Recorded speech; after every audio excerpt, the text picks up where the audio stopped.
Hello everyone, स्वागत है आप सभी का आज के इस सेशन में और मैं हूं आपका नटवाला भैया। हाँ जी, चले करते हैं आज की सेशन की शुरुआत। सर, आज हम यूजीसी नेट कॉमर्स के जून 2025 एग्जाम की तैयारी को लेकर बात करने वाले हैं। आज हमारा है इंट्रोडक्शन क्लास, है ना, जिसमें हम ये सारी चीजें देखेंगे कि हमें तैयारी करनी कैसे है, सिलेबस क्या होता है और कुछ ऐसी बातें जिसकी वजह से एग्जाम आपका क्वालिफाई करने में आपको मदद मिलेगी। तो सबसे पहली बात, क्लास आपकी जो है टीटीएस में 9 बजे कॉमर्स की वीडियोस आएंगी और रात के 9 बजे हर दिन हम पेपर 1 की तैयारी कर रहे हैं, तो हमारे साथ लगातार जुड़िए, है ना। चलिए, और हम आज शुरुआत करने वाले हैं कि भैया हमें कौन कौन बातों का ध्यान रखना चाहिए जब हम कॉमर्स की पढ़ाई की शुरुआत कर रहे हैं। ठीक है, आइए कुछ बातों से शुरू करते हैं, फिर सिलेबस डिस्कशन करेंगे और हम देखेंगे कि कॉमर्स की पढ़ाई कितनी आसान तरीके से और कितनी सही तरीके से हम कर सकते हैं। आइए चलते हैं क्लास में। देखिए, आपको दिख रही है जी, कुछ बेसिक इंफॉर्मेशन है, मैं दे देता हूं आपको। देखिए, अगर आपको नोट्स चाहिए ना, तो नोट्स जो क्लासेस होंगे उसके नोट्स नटवाला भैया टेलीग्राम चैनल है, वहां पे अवेलेबल है, आप वहां से जाके ले सकते हैं, डाउनलोड कर सकते हैं वहां पे। ठीक है, इसके साथ साथ आप जो है व्हाट्सएप पे भी हमें क्वेश्चंस भेज सकते हैं। अगर मान लीजिए किसी क्वेश्चंस में आपको परेशानी हो रही है, प्रॉब्लम हो रही है, तो आप हमें व्हाट्सएप करिएगा, हम जल्द से जल्द उसकी सॉल्यूशन आपको प्रोवाइड करने की कोशिश करेंगे। आइए शुरू करते हैं हम, है ना। बात किसकी है जी? कॉमर्स, है ना। किसकी बात कर रहे हैं हम? कॉमर्स। ठीक है जी, बिल्कुल। अब देखिए, इसमें कुछ बातें ध्यान रखनी चाहिए जो बेसिक है, बहुत बेसिक है। कितने क्वेश्चंस पूछे जाते हैं इसमें? 100 क्वेश्चंस। कितने क्वेश्चंस पूछे जाते हैं जी? 100 क्वेश्चंस, है ना। इन 100 क्वेश्चंस में अगर हम बात करें कंपेयर टू पेपर 1, तो ये होता है, पेपर 1 कितने का होता है जी? 50 क्वेश्चंस, है ना जी। तो इसका मतलब पेपर 2 का स्ट्रेंथ 2 गुना है, पेपर 1 का 1 गुना है। तो आपको पढ़ाई भी उसी हिसाब से करनी है, पढ़ाई भी उसी हिसाब से करनी है। हमेशा टाइम पेपर 2 को और पेपर 1 दोनों को देना है। देखिए, अक्सर बच्चे करते क्या है, गलती यहां हो जाती है कि हम कभी पेपर 1 पढ़ना शुरू कर देते हैं, कभी पेपर 2 पढ़ना शुरू कर देते हैं। पेपर 1 पढ़ते समय पेपर 2 को भूल जाते हैं, पेपर 2 पढ़ते समय पेपर 1 को भूल जाते हैं। ऐसा आपको बिल्कुल भी नहीं करना। जब आप पढ़ाई शुरू करने जा रहे हैं तो आपको इन बातों का जरूर ध्यान रखना चाहिए। देखिए, सीरियसली पढ़ने वाला बच्चा जिनको जेआरएफ करना है वो ये सारी बातों पर ध्यान देंगे, और अगर जिनको नहीं करना है फिर वो अपने तरीके से पढ़ते रह जाए, कोई फर्क नहीं पड़ने वाला, वो तो ऐसे भी नहीं होना। तो बात आपको क्या ध्यान रखना है? 2:1, यानी कि अगर आप 8 घंटे पढ़ रहे हैं तो भैया कम से कम 5 घंटे पेपर 1 को, पेपर 2 को दीजिए और पेपर 1 को आप 3 घंटे दीजिए। ये वेरी वेरी इंपॉर्टेंट है। दूसरा, अगर हम बात करें सबसे बड़ा चीज कि जब आप पढ़ने जा रहे हैं, कॉमर्स की क्लास की शुरुआत करने जा रहे हैं पेपर 2 की भी, तो आप ना सबसे पहला चीज जो बात है वो ध्यान दीजिए कंसिस्टेंसी पे। कंसिस्टेंट रहिए आप। अब कंसिस्टेंट रहने का क्या मतलब हुआ सर? कंसिस्टेंट रहने का मतलब क्या हम लगातार 10 घंटे पढ़ रहे हैं उसको ही कंसिस्टेंसी बोलते हैं? नहीं, बिल्कुल भी नहीं। आप 8 घंटे पढ़िए, 5 घंटे पढ़िए, लेकिन लगातार हर दिन पढ़िए। समझ में आए तब पढ़िए, नहीं समझ में आए तो भैया कभी कभी रेस्ट भी ले लीजिए, है ना, बीच बीच में ब्रेक भी लेना चाहिए। ठीक है। अब ब्रेक कहने का क्या मतलब हुआ सर? क्या हमें लगातार एक हफ्ता पढ़ के फिर दूसरा हफ्ता छोड़ के तीसरा हफ्ता पढ़ना चाहिए? नहीं, ऐसा ब्रेक नहीं बोल रहा मैं बोल रहा हूं अगर आप 10 घंटे पढ़ रहे हो ना, तो आधे घंटे का 10 मिनट का ब्रेक बीच बीच में ले लेके पढ़ाई करो, बट पढ़ो, हर दिन पढ़ो, है ना, हर दिन पढ़ो। अब कुछ ऐसे दिन आएंगे जो एक्सेप्शन, अपवाद वाली बात आ जाती है कि तबियत खराब हो गई, कुछ और बात आ गई, तो अब उसको लेके रोना नहीं है ना। अगर 8 घंटे पढ़ रहे हो, उस दिन 2 घंटे पढ़वाए तो भी नहीं रोना है। कंसिस्टेंसी मतलब आपकी फ्लुएंसी रुकनी नहीं चाहिए, और ये बहुत जरूरी है आपके एजुकेशन और एग्जाम निकालने के लिए। ठीक है। आज के मैं कॉमर्स की बात करूं एग्जाम की, तो जो कॉमर्स के क्वेश्चंस पूछे जा रहे हैं वो एप्लीकेशन बेस्ड क्वेश्चन होते हैं। तो एप्लीकेशन बेस्ड क्वेश्चन को समझने के लिए आपके तीसरी बात है कॉन्सेप्ट्स की क्लैरिटी। कॉन्सेप्ट्स की क्लैरिटी ये बहुत जरूरी है। अगर आप कॉन्सेप्ट्स क्लियर कर पाओगे तभी आप कॉन्सेप्ट्स को अप्लाई कर पाओगे। तो जितने भी क्लासेस आप देख रहे हो उसके प्रॉपर नोट्स बनाइए, उसको अच्छे से समझिए। नहीं समझ में आता है अपने टीचर से पूछिए, बार बार पूछिए, ताकि आपको वो कॉन्सेप्ट्स आपके दिमाग में घर कर जाए। तो ये बात ध्यान रखिए कि कॉन्सेप्ट्स क्लैरिटी के साथ साथ अप्लाई कैसे करेंगे उस कॉन्सेप्ट को, ये भी बात आपको पढ़नी है। फिर उसके बाद आ गया रिविजन। आपको ध्यान रखना है रिविजन की। किसका ध्यान रखना है जी? रिविजन। सर रिवीजन कैसे होगा? अक्सर बात बच्चे क्या करते हैं, भूल जाते हैं रिवीजन करना, है ना। हमने एक मान लो मार्केटिंग का पूरा चैप्टर पढ़ लिया, एक हफ्ते में हमारे मार्केटिंग खत्म हो गई, हम फिर क्या करेंगे, हम फिर उसको 1-2 महीने बाद पढ़ेंगे। यकीन मानिए अगर आप 1-2 महीने बाद पढ़ेंगे तो फिर उसी तरीके से आपको क्या करना पड़ेगा, नई तरीके से शुरुआत करनी पड़ेगी। हर बार पढ़ो, हर बार नई शुरुआत, ऐसा नहीं होना चाहिए। आपका रिवीजन का रूल होना चाहिए 7-3-1, मतलब जो मैं आपने पहला दिन पढ़ा उसको तीसरे दिन फिर रिवाइज करिए थोड़ा सा, और जो तीसरे दिन पढ़ा उसको फिर 7वें दिन रिवाइज करिए, और इसी रूल्स पे फॉलो करते रहिए। आप देखिएगा आपको एग्जाम के अंत तक सारे कॉन्सेप्ट एकदम क्लियर रहेंगे, याद भी रहेंगे, है ना। तो हमें डर कम लगेगा, और डर कम लगेगा तो एग्जाम जीत जाएंगे हम 100%, क्योंकि डर की वजह से ही मैं बोल रहा हूं 60% बच्चे डर की वजह से एग्जाम क्वालिफाई नहीं कर पाते, क्योंकि एग्जाम में वो परफॉर्मेंस अच्छा तरीके से नहीं दे पाते। फिर ये बातें हो गई, सर क्लियर हो गया कि हम इस तरीके से रिवीजन करेंगे। एक और बात रिवीजन को लेकर ये है कि अगर आज आपको पढ़ने में कोई टॉपिक 1 घंटे लग रहा है, अगले दिन आप उसको रिवाइज करेंगे तो वो सिर्फ आधे घंटे लगेगा, और अगले 10 दिन बाद रिवाइज करेंगे तो वो टॉपिक आपको 10 मिनट में याद हो जाएगा, 10 मिनट में वो चीजों को आप एक्सप्लेन कर पाओगे। ये मैं अपने एक्सपीरियंस के बेस पर बोल रहा हूं, ऐसे कोई भी बात नहीं कर रहा, ठीक है। ये हो गया।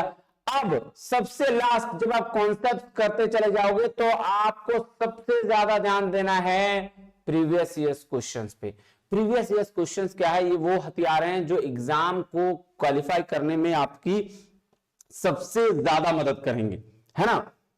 क्यों ऐसा बोल रहा हूं, क्योंकि आपको वही सारे क्वेश्चंस, वैसे ही क्वेश्चंस क्या कर रहे हैं, फेस करने हैं। सेटर वही रहेगा, एनटीए, तो सारे आपको क्वेश्चंस उसके देख के समझ में आ जाएगा कि क्वेश्चंस पूछे कैसे जाते हैं, ठीक है। तो कोई टॉपिक पढ़े, मान लीजिए मार्केटिंग यूनिट खत्म किया आपने, मार्केटिंग के सारे क्वेश्चंस उठाए और फटाफट से करके देखा। अब मार्केटिंग क्वेश्चंस नहीं हो पा रहे हैं, तो कौन से क्वेश्चंस नहीं हो पा रहे हैं, क्यों नहीं हो पा रहे हैं, ये कौन सा ऐसा कॉन्सेप्ट हमने नहीं पढ़ा है, उसको हम लोग देखते हुए चलते हैं और काम करते हुए चलते हैं, ठीक है। ये बात ध्यान में रखिएगा, ये बहुत बहुत इंपॉर्टेंट चीज है, क्योंकि हमारी आदत होती है प्रोक्रास्टिनेशन की, टाल मटोल करने की, ठीक है ना। ये क्वेश्चन नहीं बना छोड़ देते हैं, ये क्वेश्चन नहीं बना छोड़ देते हैं, और आखिरी अंत में होता क्या, एग्जाम में वही क्वेश्चंस पूछे जाते हैं जो जिसको आप छोड़ के जाते हैं, ठीक है। ये आपके साथ अक्सर हुआ होगा, आपको ये बात ध्यान में होगी, ठीक है।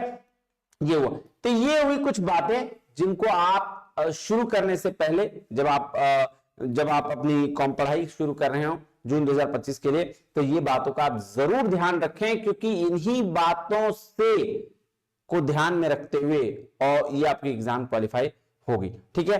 आइए अब हम चलते हैं अपनी सिलेबस की ओर, है ना।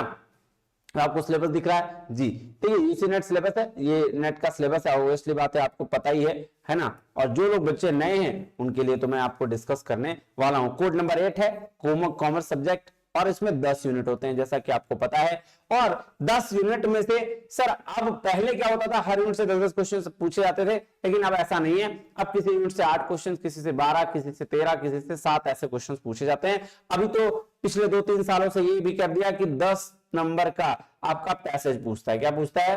पैसेज, है ना, जिसको हम लोग रीडिंग और कॉम्प्रिहेंशन बोलते हैं, है ना। तो ये पूछा जाता है। हम एक एक करके शुरुआत करते हैं, थोड़ा सिलेबस को देखते हैं, ठीक है। देखिए आपका सिलेबस जो है, सबसे पहला यूनिट है business environment and international business. अब इसमें 2 बुक है, एक है बिजनेस एनवायरनमेंट और इंटरनेशनल बिजनेस। इंटरनेशनल बिजनेस हम देखते हैं, पहले हम देखते हैं कि बिजनेस एनवायरनमेंट में क्या क्या पूछा गया है। अगर हम बात करें तो पूछा गया है एलिमेंट ऑफ बिजनेस एनवायरनमेंट, कि भैया बिजनेस एनवायरनमेंट होता क्या, उसके टाइप्स क्या है ना, कितने तरह के बिजनेस एनवायरनमेंट है, ये आपके माइक्रो मैक्रो, है ना, इसकी बात करा है। अब उसके ना माइक्रो और मैक्रो की बात कर लें तो उसके बेस पर यहाँ इकोनॉमिक एनवायरनमेंट, पेस्टल होता है ना, पॉलिटिकल, सोशल, इकोनॉमिकल, है ना, लीगल, ये सारे इन्वायरमेंट के बारे में हमें यहाँ पढ़ना है। और कुछ एक्ट भी दिए गए हैं, उसको भी चर्चा करनी है, जैसे इकोनॉमिक सिस्टम्स, इकोनॉमिक पॉलिसीज। तो मॉनेटरी और फिस्कल, मॉनेटरी पॉलिसी तो हम लोग आरबीआई वाले चैप्टर में कंप्लीट करेंगे, बैंकिंग वाले चैप्टर में। तो ये तो बेस्ट तरीका है कि भाई साहब वहां पे इसको पढ़ेंगे ना तो बहुत अच्छे तरीके से पढ़ेंगे। फिर पॉलिटिकल एनवायरनमेंट पढ़ना है आपको, कि गवर्नमेंट का रोल क्या है बिजनेस में, है ना। लीगल एनवायरनमेंट में 2 चीजें पढ़नी है, कंज्यूमर प्रोटेक्शन एक्ट और फेमा, है ना, फॉरेन एक्सचेंज मैनेजमेंट एक्ट, ये पढ़ना है। फिर सोशियो कल्चरल फैक्टर, उसका इन्फ्लुएंस क्या हो सकता है बिजनेस में, ये पढ़नी है। और सीएसआर, कॉर्पोरेट सोशल रिस्पांसिबिलिटी। तो बिजनेस एनवायरनमेंट में बस इतना ही पढ़ना है। फिर आप आ जाते हैं इंटरनेशनल बिजनेस की बात करें तो भैया इंटरनेशनल बिजनेस में क्या इंपॉर्टेंस है इंटरनेशनल बिजनेस का, है ना। जब हम स्टेट के बीच में बिजनेस करते हैं, इंटर स्टेट बिजनेस, जब हम अपने स्टेट के अंदर, है ना, एक स्टेट से दूसरे स्टेट में करेंगे तो इंटर स्टेट, अपने स्टेट के अंदर करेंगे तो इंट्रा स्टेट, और अगर यही दो कंट्री के बीच में हो तो इंटरनेशनल बिजनेस कहलाता है। तो उसी तरीके से आपको इसकी चर्चा करनी है कि इंटरनेशनल बिजनेस क्या होता है, उसके स्कोप क्या है, ग्लोबलाइजेशन कब आया था, उसके ड्राइवर्स क्या हैं, कैसे आप एंट्री ले सकते हैं इंटरनेशनल बिजनेस में, मतलब एक देश में अगर आप कोई सामान बेच रहे हैं तो आप किसी दूसरे देश में किस तरीके से कौन सा रास्ता अपनाएंगे, कौन सा मोड अपनाएंगे जिसके तहत आप इंटरनेशनल बिजनेस में एंट्री करेंगे। तो ये इसकी बात है। फिर थ्योरीज ऑफ इंटरनेशनल ट्रेड, लगभग 14-15 थ्योरीज है जिसको आपको पढ़ना है, और इसी से आपका क्या क्वेश्चन एक ना एक पूछा जाता है। Very very important. गवर्नमेंट का इंटरवेंशन क्या है इंटरनेशनल ट्रेड में, मतलब टैरिफ और नॉन टैरिफ बैरियर में पढ़ना है। मतलब अगर क्वांटिटी पे लग गया तो नॉन टैरिफ बैरियर, प्राइस पे लग गया तो टैरिफ बैरियर। क्या होता है बैरियर? सर बैरियर वो चीजें होती हैं जब एक कंट्री दूसरे कंट्री के टैक्स, मतलब अपने क्या कह सकते हो इसको, टैक्स को बढ़ा देती है। क्यों? ताकि आप जो प्रोडक्शन आपका जो है किसी एक देश की कंट्री का प्रोडक्शन किसी दूसरे कंट्री में जाकर वहां उत्पाद ना मचा दे, मतलब ज्यादा बेच ना दे। सीधा सीधी कहें तो इंपोर्ट पर भी टैक्स लगता है ना, इंपोर्ट ड्यूटी। ठीक है, जैसे हम अपने देश में प्रोडक्शन कर रहे हैं और प्रोडक्शन करके दूसरे देश में बेच रहे हैं, तो भैया दूसरा देश वाला प्रोडक्शन कर रहा होगा वो कहां जाएगा, तो इसीलिए उसमें बहुत सारे टैक्सेस लगते हैं, है ना। तो इस तरीके के बैरियर लगाता है ताकि अपने देश का जो है सामान बिक सके, है ना, अपने देश का जो इकोनॉमी है वो बढ़िया हो सके। इंडिया की फॉरेन ट्रेड पॉलिसी पढ़नी है, वो एफडीआई और एफडीआई पढ़ना है, फॉरेन डायरेक्ट इन्वेस्टमेंट और फॉरेन पोर्टफोलियो इन्वेस्टमेंट। तो सर फॉरेन डायरेक्ट इन्वेस्टमेंट और फॉरेन पोर्टफोलियो इन्वेस्टमेंट के टाइप्स भी पढ़ने हैं ना, एफडीआई का टाइप्स क्या होता है, क्या बेनिफिट्स हैं, कॉस्ट है एफडीआई होम कंट्रीज और होस्ट कंट्रीज का। ठीक है, ट्रेंड्स क्या चल रहे हैं एफडीआई में, फॉरेन डायरेक्ट इन्वेस्टमेंट के ट्रेंड्स क्या चल रहे हैं, इसकी बात करनी है। बैलेंस ऑफ पेमेंट हमें पढ़ना है, बैलेंस ऑफ पेमेंट से सवाल पूछे जाते हैं अक्सर, है ना। इसको कंट्री का भी बैलेंस शीट कहते हैं। ठीक है, कंट्रीज बैलेंस शीट मतलब जब हम इंपोर्ट और एक्सपोर्ट करते हैं किसी भी कंट्रीज में तो वहां पे भी तो ट्रांजेक्शन हो रहे हैं, तो इंटरनेशनल लेवल के ट्रांजेक्शन को देखने के लिए बैलेंस ऑफ पेमेंट ही होता है ना जी। उसके बाद रीजनल इकोनॉमिक इंटीग्रेशन। अब कुछ कंट्रीज जो हैं आपस में मिलकर बिजनेस करती हैं और वो उनके अलग अलग लेवल भी हैं, है ना, इसलिए कहा गया रीजनल इकोनॉमिक इंटीग्रेशन, एक साथ हम लोग मिलकर बिजनेस करेंगे। ठीक है, तो उसके लिए बहुत सारी चीजें हैं, लेवल्स पढ़ने हैं रीजनल इकोनॉमिक इंटीग्रेशन के। ठीक है, जैसे ट्रेड क्रिएशन क्या होता है और ट्रेड डाइवर्जन क्या होता है, इसकी बात हमें करनी है। WTO पूरा, सॉरी WTO ये regional trade agreements, European Union, Asian, SAARC, NAFTA, इसको डिटेल में पढ़ना है ना, NAFTA North American free trade agreement. तो ऐसे कई एग्रीमेंट्स हैं जिसकी हमें चर्चा डिटेल में करनी है। क्लियर है जी। उसके बाद है इंटरनेशनल इकोनॉमिक इंस्टीट्यूशन जैसे IMF, वर्ल्ड बैंक और अंकटाड, WTO, इन सब की चर्चा हमें करनी है और डिटेल में करनी है क्योंकि कई सवाल आते हैं। जैसे WTO के एग्रीकल्चर एग्रीमेंट्स हो गए या गैट्स, ट्रिप्स, ट्रिम्स, इन सब से सवाल पूछे जाते हैं। बात समझ में आ रही है जी। अब दूसरा यूनिट जो है वो है अकाउंटिंग और ऑडिटिंग का। अकाउंट्स और ऑडिटिंग की अगर हम बात करें, है ना, तो अकाउंट्स और ऑडिटिंग से आपके बेसिक अकाउंटिंग प्रिंसिपल्स वाले सवाल है, बेसिक वाला एकदम जो हम लोग 14 है ना, कन्वेंशन और प्रिंसिपल्स, वो सारे पूछे जाते हैं, है ना, उसकी बात करने वाली है। कौन सा? Going concern concept, money measurement concept, ये सारे कॉन्सेप्ट वाली बात कर रहा है। पार्टनरशिप से आपके क्वेश्चन होंगे, रिटायरमेंट, डेथ, डिसोल्यूशन, इससे क्वेश्चंस रहते हैं। कॉर्पोरेट अकाउंटिंग में आपका issue for future share, issue of share, ये शेयर से क्वेश्चंस आपके मैक्सिमम रहते हैं। इसमें आपका ए भी आएगा, एक्विजिशन, मर्जर, अमलगमेशन और रिकंस्ट्रक्शन ऑफ कंपनीज। ठीक है, होल्डिंग कंपनी से भी सवाल रहते हैं। कॉस्ट अकाउंटिंग में एडवांस कॉस्टिंग भी है और नॉर्मल कॉस्ट अकाउंटिंग भी, जिसमें आपको marginal costing, break even analysis पढ़ना है। अगर हम एडवांस कॉस्टिंग की बात करें तो एक्टिविटी बेस्ड कॉस्टिंग, है ना, process costing, cost for decision making, life cycle costing, target costing, kaizen costing, तो ये सारे कॉस्टिंग्स की चर्चा करनी है। कहीं ना कहीं बहुत आसान तरीके से समझेंगे, टेंशन लेने की कोई बात नहीं है, आराम आराम से करेंगे। उसके बाद है फाइनेंशियल स्टेटमेंट एनालिसिस, जैसे cash flow, fund flow, ratio analysis, जिसमें हमको बहुत 62 से 64 तरह के रेशियो के बारे में चर्चा करनी होती है।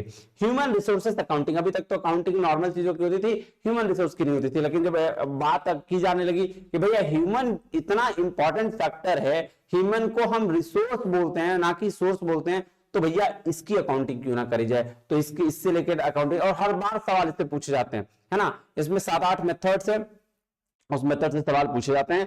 फिर है इन्फ्लेशन अकाउंटिंग, इससे सवाल पूछा जाता है।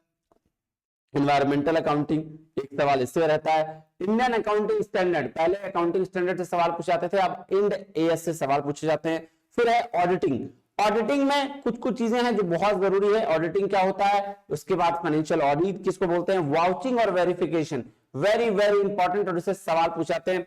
ऑडिट की, ऑडिटर की ड्यूटी और रिपोर्ट से कुछ सवाल पूछाते हैं ना, क्या हो रहा है, audit of financial statement and audit report, audit report से भी सवाल बहुत ज्यादा पूछे जाते हैं। आजकल का रिसेंट ट्रेंड है जो ऑडिटिंग का, पहले ऑडिटिंग मैनेजमेंट ऑडिट नहीं होता था, एनर्जी ऑडिट नहीं होता था, एनवायरमेंट ऑडिट नहीं होता था, सिस्टम और सेफ्टी ऑडिट नहीं होता था, ये सब ऑडिट नहीं होती थी, लेकिन आज का ऑडिट सिस्टम जो है वो बदल चुका है, तो उसके जो ट्रेंड्स हैं वो आपसे सवाल पूछे जाएंगे। फिर है बिजनेस इकोनॉमिक्स, इकोनॉमिक्स में वही बात, डिमांड सप्लाई है ना, बिजनेस फर्म क्या होता है, elasticity of demand, relationship AR और एमआर के बीच में है ना, consumer behaviour, difference curve analysis, ये सारी चीजें आपको पूछा जाता है। लॉ ऑफ वेरिएबल प्रोपोर्शन, मतलब मजेदार टॉपिक है ना, theory of short term cost long run है ना, प्राइस डिटर्मिनेशन, एक दो सवाल तो पक्का रहता है इससे, और प्राइस स्ट्रेटजीज की भैया ये कुछ देखो, ये तो मार्केटिंग में भी हम लोग पढ़ते हैं, लेकिन यहां भी पढ़ लेंगे, क्या दिक्कत है ना। फिर है business finance, very very important topic और सबसे मजेदार टॉपिक, मेरे लिए तो सबसे मजेदार है, मजा आएगा पढ़ने में। सर स्कोप क्या, सोर्स ऑफ फाइनेंस क्या है ना, सर अलग अलग तरीके के सोर्स हैं, डेट, इक्विटी है ना, और भी बहुत सारे सोर्स ऑफ फाइनेंस है, उन सारे सोर्स ऑफ फाइनेंस की चर्चा करनी है हमें। फिर लीज फाइनेंसिंग क्या होता है, कॉस्ट ऑफ कैपिटल क्या, टाइम वैल्यू ऑफ मनी क्या, आज के पैसे की कल की वैल्यू क्या, कल के पैसे की आज वैल्यू क्या, ये सारी चीजें टाइम वैल्यू ऑफ मनी में आती है। कैपिटल स्ट्रक्चर, जब कोई बिजनेस स्टार्ट कर रहे हैं तो डेट कितना, इक्विटी कितना है ना, कितना पैसा हम लोन में लेंगे, ये सारी चीजें इसमें डिस्कस करते हैं। कैपिटल बस्टिंग डिसीजंस की, भैया हम पैसा लगाएं तो लगाएं कहां, कौन सा प्रोजेक्ट हमको सबसे ज्यादा रिटर्न दे रहा है, वो बात कैपिटल डिसीजन में करते हैं, कैपिटल बस्टिंग डिसीजन में। वर्किंग कैपिटल मैनेजमेंट, जो हम लोग कैश और जो स्टॉक वगैरह रखते हैं उसको, उसका मैनेजमेंट कैसे होता है। डिविडेंड डिसीजन, क्या कितनी थ्योरीज हैं, 4-5 तरह की थ्योरीज है ना, मोदिग्लानी थ्योरीज है ना, फिर डुरंट साहब की थ्योरीज हैं, ये सारी थ्योरीज। रिस्क और रिटर्न एनालिसिस करना है, एसेट सिक्योरिटाइजेशन क्या होता है ये पढ़ना है। नेशनल मॉनेटरी सिस्टम पढ़ेंगे भाई साहब हम बैंकिंग में, इंटरनेशनल मॉनेटरी सिस्टम भी पढ़ना है हमें है ना, फॉरेन एक्सचेंज मार्केट क्या होता है, एक्सचेंज रेट रिस्क कैसे होते हैं, हेजिंग की कौन कौन सी टेक्निक्स है वो सारी पढ़नी है, ठीक है। इंटरनेशनल फाइनेंशियल मार्केट और इंस्ट्रूमेंट्स पढ़ना है, जिसमें यूरो करेंसी, एडीआर और जीडीआर वेरी वेरी इंपॉर्टेंट सवाल पूछे जाते हैं, इसको भी आपको पढ़ना है, ठीक है। फिर आता है बिजनेस स्टैटिस्टिक्स और रिसर्च मेथड्स में। रिसर्च तो हम पेपर 1 में भी पढ़ लेते हैं है ना, तो पेपर 1 में यहां से जो पार्ट है ना, ये देखो यहां से पार्ट, ये सारे हम रिसर्च में कवर कर चुके होते हैं, ठीक है। स्टैट्स का मेन पार्ट है ये, मैं इसका central tendency, mean median mode है ना, डिस्पर्शन, ठीक है, ये पढ़ना है, स्क्यूनेस, कुटोशिस ये पढ़ना है, कोरिलेशन रिग्रेशन ये पढ़ना है। अब डिस्पर्शन जो है उसमें हम पढ़ते हैं स्टैंडर्ड डेविएशन है ना, ये सब पढ़ते हैं ना, मीन डेविएशन है ना, ये पढ़ते हैं, रेंज, ये सारी चीजें पढ़ते हैं। स्क्यूनेस विषमता वाला बात है कि ये तीनों क्या बराबर नहीं है। कुटोसिस पिकनेट्स ऑफ कर्व है ना, ये सब बात बताता है। उसी तरीके से कोरिलेशन रिग्रेशन है, इसको भी पढ़ना है। प्रोबेबिलिटी, और ठीक है, जिसमें आपको approaches to probability Bayes theorem पढ़ना है। प्रोबेबिलिटी नॉर्मल डिस्ट्रीब्यूशन भी पढ़ना, 3 तरह के डिस्ट्रीब्यूशन होते हैं, नॉर्मल डिस्ट्रीब्यूशन, पॉइजन और बाइनोमियल। ये डिस्ट्रीब्यूशन से सवाल पक्का रहता है, यहां से सवाल रहता है, यहां से पक्का सवाल रहता है, और इन सब चीजों से तो आप सवाल पूछे जाते ही हैं। बाकी आपको रिसर्च क्या होता है, डेटा कलेक्शन क्या है, सैंपलिंग क्या है, आपको हाइपोथेसिस टेस्टिंग क्या होती है, ये सारी चीज हम रिसर्च में ऑलरेडी कवर करेंगे, ठीक है। बात समझ में आई जी। अब आ जाइए यूनिट 6 में जो है बिजनेस मैनेजमेंट और ह्यूमन रिसोर्स मैनेजमेंट का। सर क्या है, बेसिकली है क्या बिजनेस मैनेजमेंट और ह्यूमन रिसोर्स मैनेजमेंट। तो देखिए इसमें 3 चीजें ऐड है, एचआर, एक तो एचआरएम, एक बिजनेस मैनेजमेंट, एक तीसरा है ओबी ऑर्गेनाइजेशनल बिहेवियर, ये तीनों इसमें इंक्लूड है। अगर हम प्रिंसिपल फंक्शंस मैनेजमेंट की बात करें तो ये आ गया आपका बिजनेस मैनेजमेंट में, जिसमें हम लोग क्लासिकल, न्यू क्लासिकल और मॉडर्न थ्योरीज पढ़ते हैं है ना। प्रिंसिपल्स ऑफ जो फंक्शन, ये फेयर का प्रिंसिपल्स है ना, इन सब की चर्चा हम करते हैं। सारे लगभग 6, 2, 8, 12 थ्योरी इसमें भी है, जिसकी हम चर्चा करेंगे। ऑर्गेनाइजेशन स्ट्रक्चर कैसा होना चाहिए, फॉर्मल ऑर्गेनाइजेशन किसको बोलते हैं, इनफॉर्मल ऑर्गेनाइजेशन स्ट्रक्चर क्या होता है, ठीक है, ये सारी चीजें हम पढ़ेंगे। रिस्पॉन्सिबिलिटी और अथॉरिटी क्या, कौन रिस्पॉन्सिबल, कौन ऑथरेबल, और उसके बाद अकाउंटेबिलिटी कौन लेगा, ठीक है। मोटिवेशन और लीडरशिप की कई थ्योरीज हैं, ऑलमोस्ट 25 थ्योरीज तो हैं ही, जिससे कई सवाल पूछे जाते हैं, तो हमें ये सारी पढ़नी है। सारी मास्लो की निर्धारण की थ्योरी हो गई, चाहे एक्स वाई थ्योरी हो गई, जेड थ्योरी हो गई, कोई भी, ये सारी सब थ्योरी हमें क्या करनी है, डिटेल्ड में पढ़नी है, ठीक है। लीडरशिप की थ्योरी है ना, चाहे वो एलबीडीक्यू थ्योरी हो, ठीक है, ये सारी थ्योरीज हमको पढ़नी है है ना, इसके बाद ब्लैक एंड माउंटेन की थ्योरी हो, ये सारी थ्योरीज पढ़नी है। Corporate governance and business ethics क्या होता है, बिजनेस के को चलाने के लिए किस तरह के एथिक्स की जरूरत है, कॉर्पोरेट गवर्नेंस कैसा होता है, इसकी बात हमें पढ़नी है, ये ध्यान रखिएगा।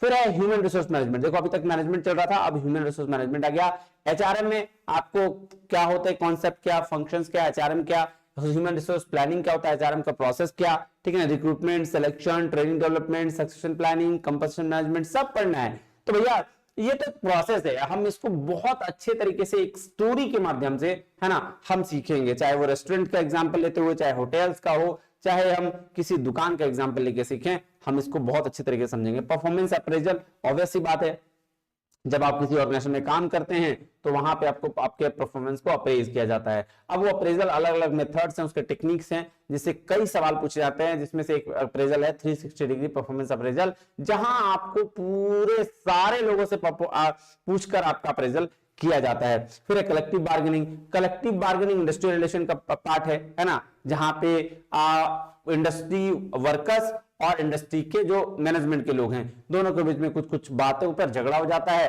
तो उसको लेकर बार्गेनिंग होती है, उसी को कलेक्टिव बार्गेनिंग बोलते हैं। और वर्कर्स पार्टिसिपेशन मैनेजमेंट हुआ, मतलब कि वर्कर का पार्टिसिपेशन मैनेजमेंट में क्या है ना, तो उसके 5 लेवल हैं, ठीक है, उन 5 लेवल की हमको चर्चा करनी होती है। फिर पर्सनालिटी, देखो ओबी की बात आ गई, perception, attitude, emotion, group dynamics, power politics, इन सब को हमें डिटेल में पढ़ना है।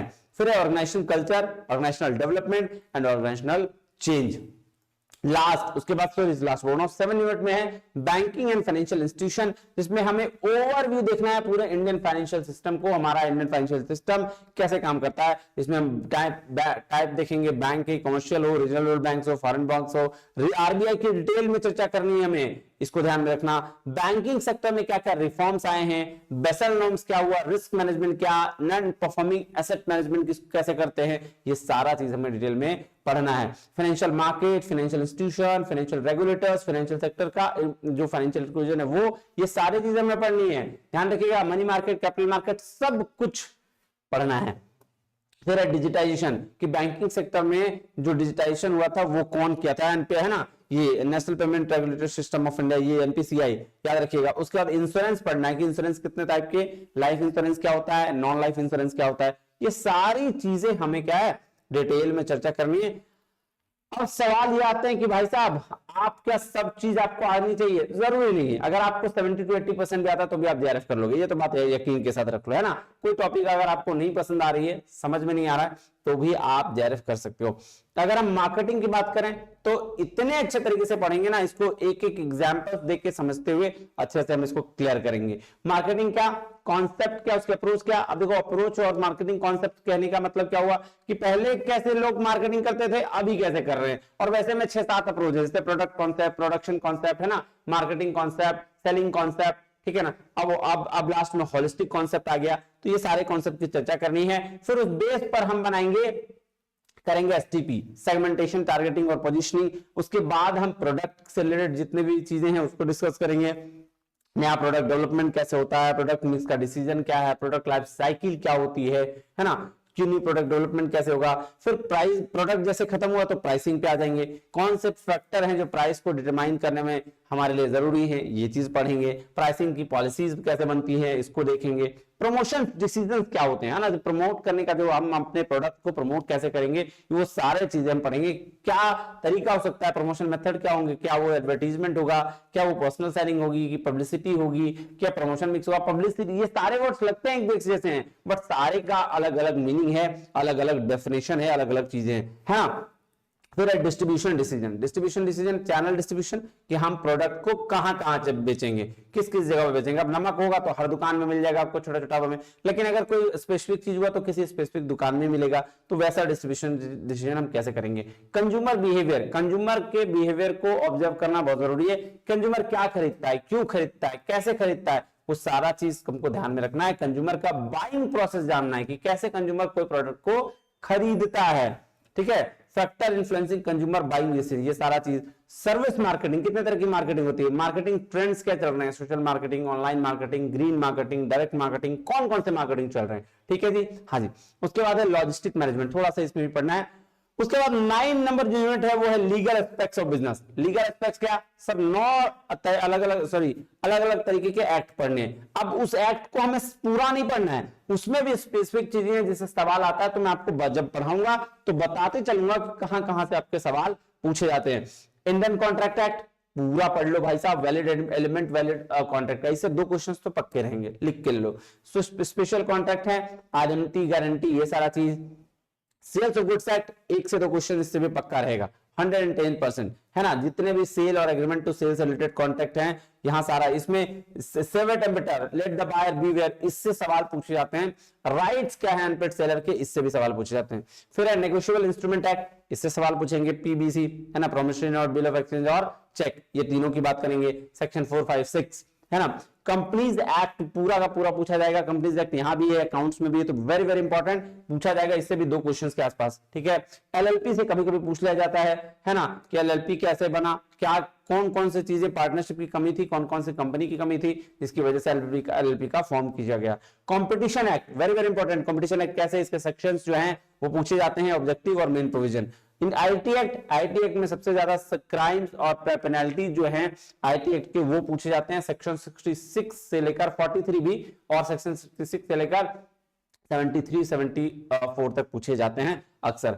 आरटीआई में क्या प्रोविजंस है, उसके ऑब्जेक्टिव और मेन प्रोविजंस, ये भी सवाल है। तो हम बहुत डेप्थ में नहीं पढ़ेंगे, हम वो चीज पढ़ेंगे जो आपके एग्जाम के पॉइंट ऑफ व्यू से बहुत जरूरी है।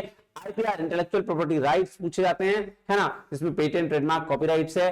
गुड्स एंड सर्विसेज टैक्स, इसकी भी चर्चा हमें करनी है। नेक्स्ट है इनकम टैक्स और कॉर्पोरेट टैक्स प्लानिंग, ठीक है। तो इनकम टैक्स में आपको बेसिक कॉन्सेप्ट पढ़ने है ना। हमें इनकम टैक्स में बहुत डेप्थ में नहीं जाना कि पूरा साल भर लेना, हमें उतना ही पढ़ना है जितना हमसे आ जाए। आप एक आध सवाल के लिए पूरा सैलरी बनाने बैठ जाएंगे, है ना। तो हमें ये ध्यान रखना, बेसिक कॉन्सेप्ट पढ़ना है, रेसिडेंशियल स्टेटस पढ़ना है, सवाल आता है कि फिर एग्जेम्प्टेड इनकम से सवाल आते हैं, एग्रीकल्चरल इनकम से सवाल आते हैं, तो पढ़ना है। कंप्यूटेशन से हमें ना बहुत ज्यादा सवाल नहीं आते, तो हम इसका डिडक्शन पढ़ेंगे, कंप्यूटेशन का प्रोसेस समझेंगे, बट पूरा कंप्यूटेशन देखने की जरूरत नहीं है, ठीक है। असेसमेंट ऑफ इंडिविजुअल कैसे करते हैं, क्लबिंग इनकम कैसे होगा ये देखेंगे।